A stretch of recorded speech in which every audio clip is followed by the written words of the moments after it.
Salam, xoş gördük, hörmətli Missiya Aktualı izləyiciləri. Qarşıdan müqəddəs və qədim bayram olan Qurban Bayramı gəlir. Bu bayram bütün müsəlman aləmində hər il hicri təqvimi ilə Zilhiccə ayının 10-cu günündən başlayır. Bugün efirimizdə elə Qurban Bayramının hikmətlərindən, fəzilətlərindən, əhəmiyyətindən bəhs edəcəyik qonağımızla birlikdə. Studiyamızın qonağı isə sosioloq, ilahiyyatçı Elnarə Orucovadır. Salam Elnarə xanım, xoş gəlmisiniz studiyamıza. Salam Zərnitaç xanım, xoş gördük. Mən də sizi, sizin studiyanın əməkdaşlarını və bütün Azərbaycan xalqına qarşıdan gələn Qurban Bayramı münasibəti ilə ürəkdən təbrik edirəm. Təşəkkür edirəm. İlk sualım belədir ki, Zilhiccə ayı haqqında nə deyə bilərsiniz? Zilhiccə ayı hicri qəməri təqviminin 12-ci ayıdır və bu ay fəzilət baxımından böyük əhəmiyyət kəsb edir. Bu ayın ilk 10 günü Allah tərəfindən xüsusi olaraq təriflənir.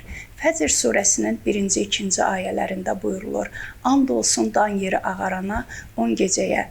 Təfsirçilərin üstünlük təşkil edən fikirlərinə görə burada 10 gecə ifadəsindən məqsəd Zilhiccə ayının ilk 10 gecəsidir və rəvayət olunur ki, bu günlərdə, bu gecələrdə olunan dualar, tövbələr geri qayıtmır və buna görə də tövsiyə olunur ki, bu günlərin əməlləri yerinə yetirilsin. Zilhiccə ayının 9-cu günü isə Ərəfə günüdür. Ərəfə bilmək, anlamaq, tanımaq mənasındadır. Belə rəvayət olunur ki, bu insanın Allaha tanımağa çalışdığı gündür. Rəvayət olunur ki, Cəbrail əleyhissalam İbrahim peyğəmbərə həcc ziyarətinin mərhələlərini başa saldıqda hər mərhələsində anladımı deyə sual vermişdir. Bu zaman İbrahim peyğəmbər də ərəftu deyə cavab vermişdir. Ərəftu isə bəli, anladım mənasındadır və o zamandan da elə həmən məkan və həmən gün Ərəfə olaraq adlandırılmışdır. Bu gündə də tövsiyə olunur ki, xüsusi dualar var, zikirlər var, namazlar var, onlar yerinə yetirilsin. Çünki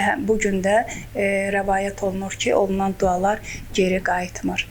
Xüsusi günlər olur ki, müqəddəs bayramlarda insan daha çox Allaha yaxın olur və duaları qəbul edilir. Bu günlər insan üçün Allah tərəfindən bir lütf vasitəsi kimi göndərilmişdir ki, bağışlanmağına şərait yaradılsın. Aydındır Elnarə xanım. Növbəti sualım isə elə siz həcc ziyarətindən toxundunuz. Həcc ziyarəti haqqında Quranda nə buyurulur? Ümumiyyətlə, həcc ziyarəti haqqında Quranda bir çox ayə vardır və bunlardan bir neçəsini mən bugün qeyd etmək istərdim. Qurani-Kərimdə belə bir ayə vardır ki, Bəqərə surəsi 196-cı ayədə həcc və ümrəni Allah üçün tam şəkildə yerinə yetirin. Diqqət edək, burada Allah Taala bizə əmr verir. Həcc və ümrəni yerinə yetirin və burada tam şəkildə bir ifadəsini də görürük.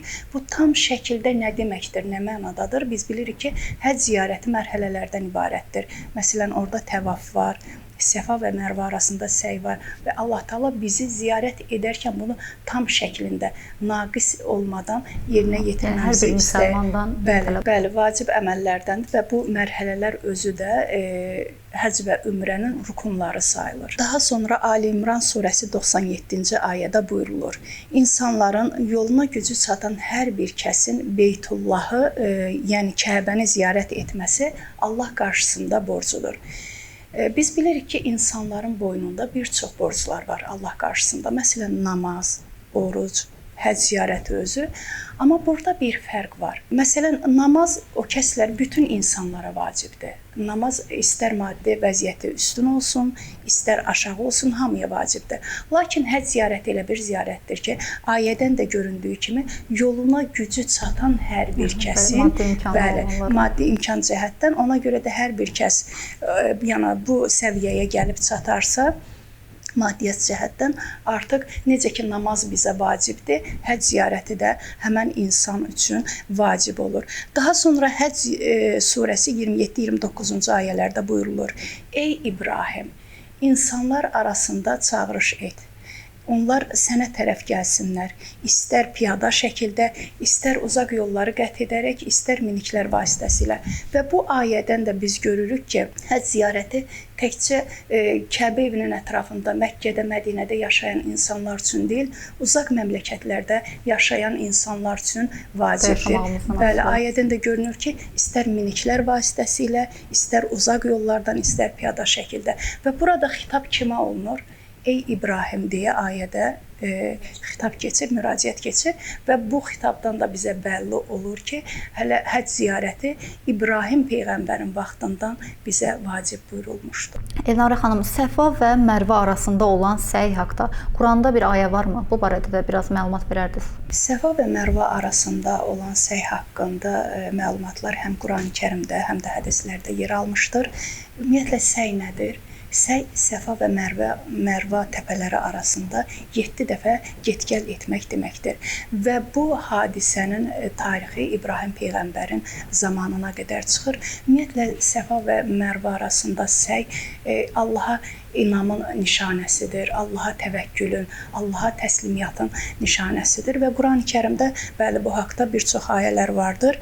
Məsələn, Bəqərə 158-ci ayəsində buyurulur: Həqiqətən Səfa və Mərvə Allahın nişanələrindəndir və hər kəs Kəbəyə həcc və ümrə üçün gəlsə, onların arasında səy etməsində heç bir günah yoxdur.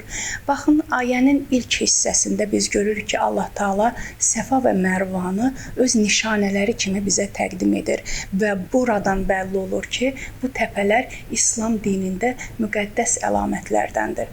Və ayənin davamında buyurur: hər kəs Kəbəyə həcc və ümrə üçün gələrsə, onların arasında səy etməsində. Bu hissədən də bizə artıq bəlli olur ki, Allah Taala orada bizim səy etməyimizi istəyir və davamında buyurur ki, bunda heç bir günah yoxdur. Baxın, burada günahdan məqsəd nədir? Yəni Allah Taala qeyd edir ki, burada heç bir günah yoxdur. Biz bilirik ki, Məkkədə o zaman Məkkə özü bütlərlə dolu idi. Nəinki Məkkə, Kəbənin içərisində də bütlər vardı. 360 bütdən söhbət gedir burada və burada Səfa və Mərvə arasında da bütlər yerləşdirildiyindən insanlar burada səy edərkən narahat olurdu və Allah Taala da onların bu narahatlığını aradan qaldırmaq üçün ayə nazil edir və ayədə də qeyd olunur ki, sizin orada səy etmənizdə heç bir günah yoxdur. Daha sonra Qurani-Kərimdə başqa bir ayə də vardır ki, ilk öncə onu deyim ki, biz Quranın ayələrini həm hədislərlə, həm rəvayətlə, həm Quranın özü ilə təfsir edə bilirik. Əli əleyhissalamdan belə bir hədis vardır ki, Quranın ən gözəl təfsiri Quranın Quranla təfsiridir. Mən indi az öncə qeyd etdiyimiz ayəni Qurandan digər bir ayə ilə təfsirini çatdıracağam. Həcc surəsi 22-32-ci ayələrində buyurulur: hər kim Allahın nişanələrinə hörmət edərsə, bu qəlbin təqvasındandır. Baxın, biz biraz öncə qeyd etdik ki, Allah Taala buyurur ki, Səfa və Mərvə mənim nişanələrimdir. Və digər bir ayədə buyurur ki, hər kəs mənim nişanələrimə hörmət edərsə. Deməli, buradan biz görürük ki, Allah Taala bizdən onun nişanələrinə hörmət etməyimizi istəyir. İndi burada bir sual yaranır. Biz bir təpəyə necə hörmət edə bilərik? Biz təpəyə hörmətimizi necə çatdıra bilərik? Allah həm deyir Səfa və Mərvə mənim nişanəmdir, həm də deyir onlara hörmət edin. Deməli, burada biz Həcər ananın Səfa və Mərvə arasında etdiyi səyi təkrar etməklə həmən ayini yaşadırıq. Və hörmət bu deməkdir. Yəni Səfa və Mərvə arasında səy etmək Allahın nişanələrinə hörmət deməkdir. Bir sualım da olacaq. Səyin tarixçəsindən də istəyirəm biraz bəhs eləyək. Səyin tarixçəsi İslamdan 1000 illər öncəyə gedir və İbrahim peyğəmbərlə oğlu İsmail peyğəmbərin hadisəsinə dayanır. Allah Taala deməli İbrahim peyğəmbərə əmr edir ki, öz ailəni apar, Məkkə vadisinin kənarında yerləşdir. Və İbrahim əleyhissalam ayəni alır, yəni əmri alır, tərəddüd etmədən Məkkə vadisinə tərəf yollanır. Beləliklə İbrahim əleyhissalam öz ailəsini çarəsiz bir şəkildə orada yerləşdirir və geri dönür. Geri dönən zaman Həcər ana soruşur: "Ey İbrahim, bizi burada qoyub hara gedirsən?" İbrahim əleyhissalam cavab vermir, getməkdə davam edir və Həcər ana başa düşür və bu zaman deyir: "Yoxsa bu Allahın əmridir?" İbrahim əleyhissalam başı ilə təsdiq edir və bu zaman Həcər ana deyir: "Əgər bu onun əmridirsə, bizi yaradan Allah bizi zay etməz." Və beləliklə Həcər xanım da öz növbəsində Allaha təslim olur və Səfa və Mərvə arasında səy etməyə başlayır. Səfa təpəsinə çıxır, ətrafa baxır, heç bir su ot, yaşayış görmür və qaçır Mərva təpəsinə tərəf. Mərvaya qalxır. Yenə də bu şeyi o 7 dəfə təkrar edir və 7 dəfə təkrar etdiyi halda da və bu zaman İsmailin ağlamaq səsi daha da artırdı və beləliklə Cəbrail əleyhissalam nazil olur, yerə vurur və yerdən zəmzəm suyu qaynayır. Və zəmzəm suyunun qaynaması Allahın rəhmət nişanələri idi və burada nəinki rəhmət, burada bir təslimiyyatdan söz gedir. Allah Taala əmr verir, ata öz növbəsində Allahın əmrinə təslim olur. Eyni zamanda Həcər ana təslim olur. Ata nə deyir? Deyir, ey Rəbbim, mən ailəmdən bir qismini sənin evinin kənarında bitkisiz bir yerdə buraxdım. Ana nə deyir? Əgər bu Allahın əmridirsə, o bizi zay etməz. Təbii ki, bu İbrahim peyğəmbər üçün çox çətin bir imtahan idi. Bizim üçün bu çılğınlıq kimi görünə bilər, amma hadisənin sonuna baxaq. Allah bu inamın sonunda, bu təslimiyyatın sonunda, səbrin sonunda orada zəmzəm suyunu var etdi və beləliklə İsmail əleyhissalam orada ərəb tayfalarına qarışdı, böyüdü, boya başa çatdı və onun nəslindən sonuncu peyğəmbərimiz Muhammed sallallahu aleyhi və səlləm dünyaya gəldi. Deməli, burada təslimiyyatın toxumu, səbrin meyvəsi və bəşəriyyət üçün yeni bir başlanğıc nöqtəsi meydana gəldi. Səfa və Mərva arasındakı səydən danışdıq. Bəs ziyarət zamanı edilən səyin anlamı nədir? Bu barədə də danışardıq, zəhmət olmasa. Birinci onu deyək ki, biz ayələrdə də qeyd etdik ki, Səfa və Mərva arasındakı səyi Allah Taala bizə vacib buyurdu. Bir, qeyd etdi ki, ora mənim nişanələrimdəndir. 2, qeyd etdi ki, mənim nişanələrimə hörmət edin. Bu, əsas elə bunun üzərindən gedək ki, yəni bu bizə Allah tərəfindən vacib buyurulmuşdur. Digər tərəfdən baxanda, burada gözəllikdən başqa bir şey yoxdur. Məsələn, biz orada səy edəndə, biz hər addımımızda Həcər ananın hıçqırıqlı ağlayış səsini eşidirik. Onun dualarını eşidirik, onun təvəkkülünü eşidirik və onun duasından, onun səbrindən, onun təvəkkülündən bizə də bir pay düşür və bizim hər addımımızda Həcər ananın dastanı, yəni müqəddəs dastanı yaşayır və yaşayacaq, gələcək nəsillərə ötürüləcək. Və nəticədə inanmamız, imanımız daha da möhkəmlənir. Daha da kamilləşir, bəli. İstəyirəm ki, indi İbrahim məqamı haqqında da məlumat verəsiniz, zəhmət olmasa. İbrahim məqamı İbrahim peyğəmbərin ayaq izləri anlamındadır. Yəni bu daş üzərində həkk olan ayaq izləridir. İbrahim peyğəmbər öz oğlu İsmail peyğəmbərlə Kəbə evini inşa edərkən ev ucaldıqca əli çatmırdı onu tikməyə və bu zaman ayaqlarının altına bir daş qoyur. Və daş Allahın izni ilə yumşalır və İbrahim peyğəmbərin ayaq izləri düşür həmən daşın üzərinə və bu məqam Kəbə evinin kənarında yerləşir və Qurani-Kərimdə İbrahim məqamı haqqında da ayə vardır. Bəqərə surəsi 125-ci ayədə buyurulur: "Yada sal o zamanı ki, biz Kəbə evini insanlar üçün toplanma və əmin-amanlıq yeri etdik və İbrahim məqamını namazgah etdik." Bu gün həccə gedənlər bilirlər, orada İbrahim məqamının arxasında 2 rükət namaz qılırlar. Sonra Ali-İmran surəsi 97-də buyurulur. Orada açıq aşkar nişanələr vardır. İbrahim məqamı vardır. Allah Taala yenə də öncəki ayəyə gedək, nişanələrinə bizdən hörmət istəyir. Bəli, burada da İbrahim məqamını bizə yenə öz nişanəsi kimi çatdırır, göstərir. Bəli. İsmail Qurbanının tarixi haqqında da məlumat verərdiniz. İsmail Qurbanının tarixi də yenə İbrahim peyğəmbərlə bağlıdır. Ümumiyyətlə İbrahim peyğəmbərin imtahanı çox çətin olmuşdur. Allah Taala ona qoca yaşında bir övlad verdi və onunla onu daima imtahan elədi.